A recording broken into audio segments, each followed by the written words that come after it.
college athletics. Sonny Vaccaro right now. There are a whole bunch of issues in college sports that involve Sonny directly or indirectly. It's an honor to have him. How are you? I'm fine, young fella. Looking forward to doing this interview. Good. Awesome. I'm glad Sonny addresses me as young fellow. That's very important to my psyche as we go forward.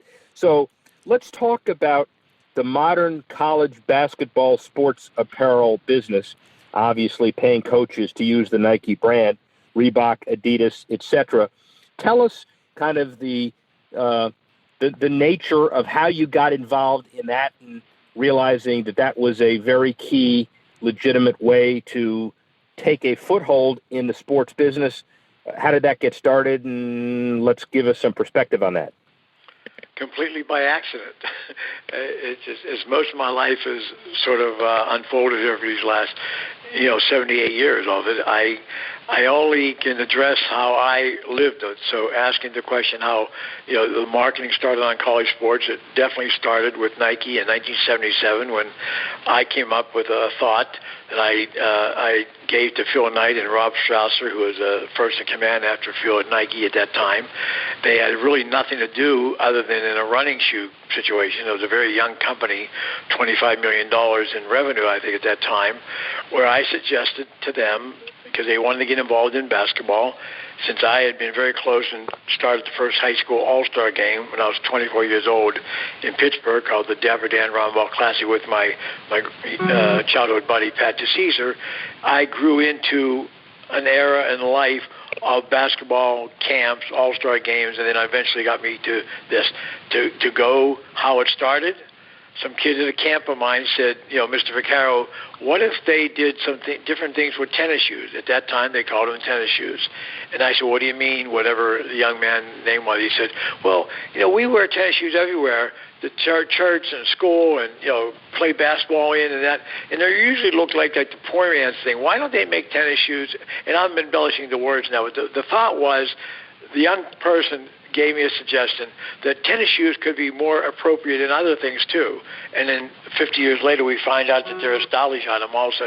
You wear them with tuxedos. But at that time in 1977, no one thought that. I went to Nike, introduced about 14, 15 different pair of shoes at an Italian friend of mine named Bob DiRinaldo from my little hometown in Pennsylvania, some prototypes. I met the Nike people. They took my shoes. I never saw them again 9,000 years later. But we went to lunch, and then they started talking to me about basketball. And then I somehow in a conversation said, well, if you really want to get into basketball, why don't you just pay the college coaches, give all your shoes away to these teams free, and you'll get publicity you've never gotten before. And that's the innocence of it was. It was a mind thought by me, an idea, that it was something that we wouldn't have talked about. I wouldn't have gone to lunch at the Chinese restaurant with them. If the kid wouldn't have mentioned. This never would have happened in the way it happened. I guess someday someone would have started it. But mine was simply a logical, extension of my life. Kid made an idea. I said to them, they asked me a question, pay the coaches.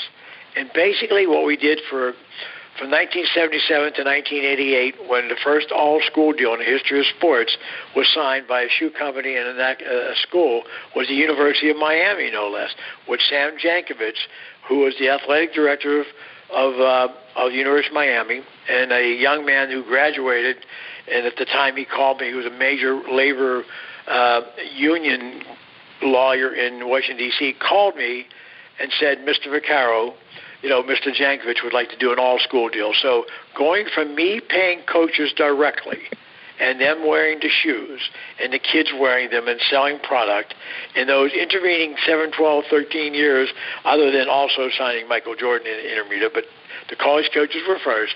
University of Miami is the one that changed the world with an all-school day. That's how it happened. Most of the things in my life, just like Jordan for a minute, I never knew Michael Jordan. They asked me a question. Who would I sign? How much money do we have? I said, give it to the kid. They signed Jordan. So staying on that, but going back to the industry that we're now talking about, it's a multi-zillion-dollar industry. Nike's one of the most successful corporations in the world, and it all started a long time ago with paying the coaches. Well, the interesting piece about this is that most ideas that are good start fairly innocently and evolve from there. Can't think of a better visionary opportunity than you and Sam getting together and doing all of this. The bottom line, too, is years ago, you had some perspective, and now you have even more. Looking back on it, what would you have changed about how the industry has evolved as far as amateur kids getting paid? And I know it took O'Bannon's litigation to even begin that, so kudos to you. But how would you have raised? You wave a magic wand, you got it at your disposal, you change the industry. How do you do it?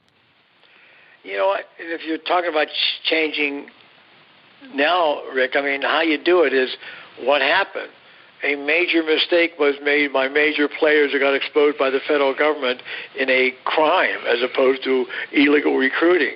The only way we would have had this conversation, the only thing that would have been meaningful for the next years, because we have found out in the past the most inept organization, and I say this with no bias towards the human beings, but bias towards the facility here, and the facility is the NCAA.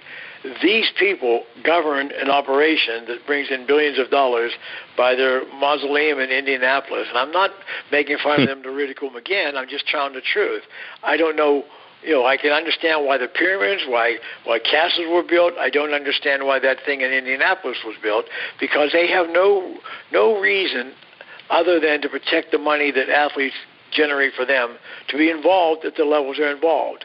So what I've seen and what happened just 2 weeks ago or a week ago, I guess, the evolution of the next step in amateur, and that's the funny word. There is no amateur in college athletics, but they've been putting this idea in front of human beings for about 100 years, they being the NCAA. The only thing I can say about it is one of the nicest things about our society are sports.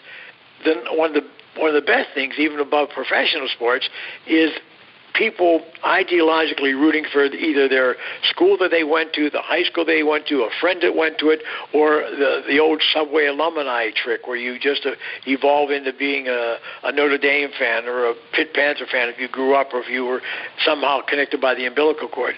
There's nothing better than college athletics, except there's been nothing dirtier than college athletics for a long period of time. But we fail to accept it because we love it so much. But we've come to a point in 2017 where the love has now gone into breaking laws, not rules. And I think a lot's going to happen. I hope a lot. I'm very sad that persons are getting indicted and maybe convicted.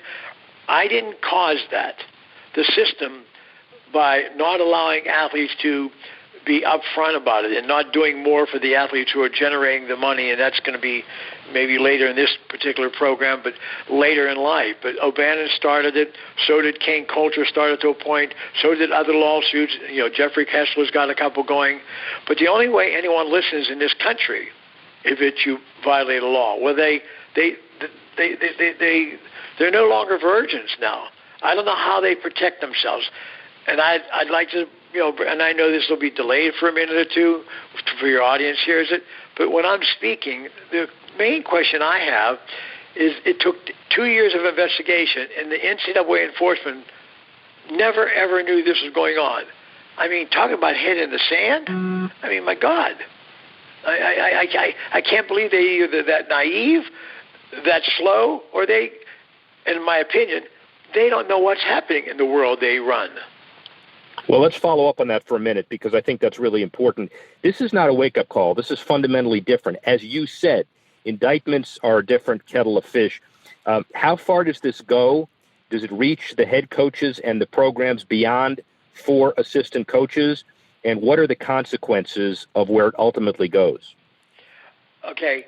I can't forecast. I'll just deal with what we know as of today. There are certain groups that are under investigation or maybe indicted today, tomorrow, whatever. What I understand with no knowledge other than, someone giving me information, that there will be more people under this particular case.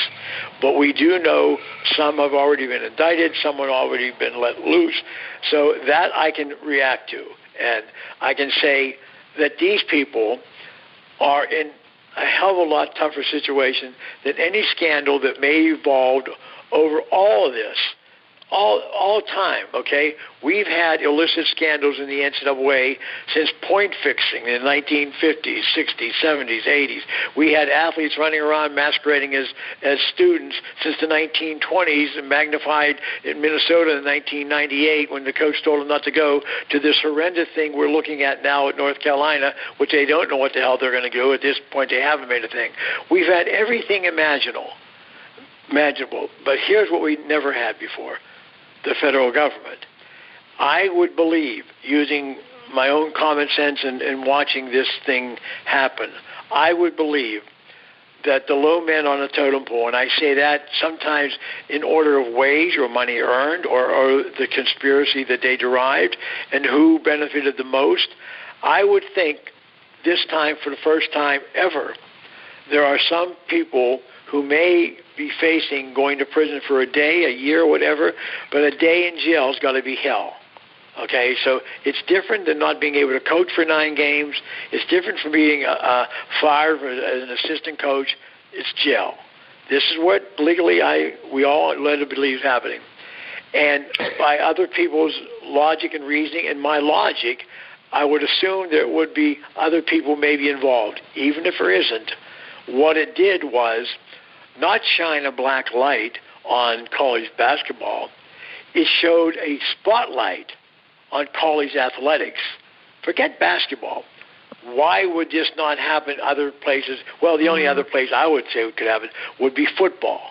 Because football, if you think basketball is good, if you take away the tournament, you're really, that is basketball, the NCAA tournament. I mean, the guys lose 99 games and they're still, playing for their rep. But football, with the billions of dollars, now the basketball tournament gets, I think, $20 billion the next contract they're going to get, okay? But football generates zillions of dollars every Saturday from all these 35 power, universities. Football is money off the wall.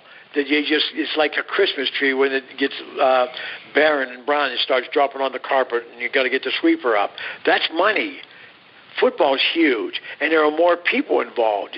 You got players up to 95 on a roster. You got coaches into the 20s. I mean, you got specialists. And what else do you have? The money. The money is flowing.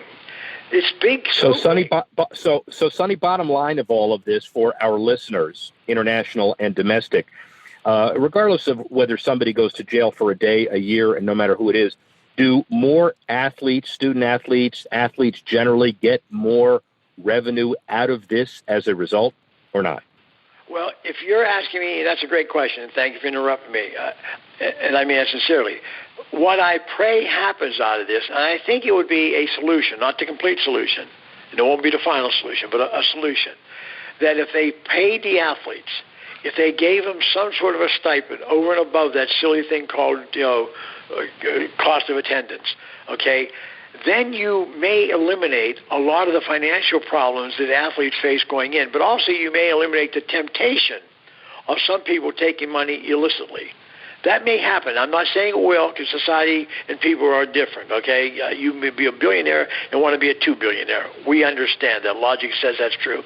But you have to allow the public to understand that these athletes do more than show up on Saturday afternoon or Friday night to play basketball games. You have to understand that we've now bargained them out in their own bodies to another network, and the network is the media.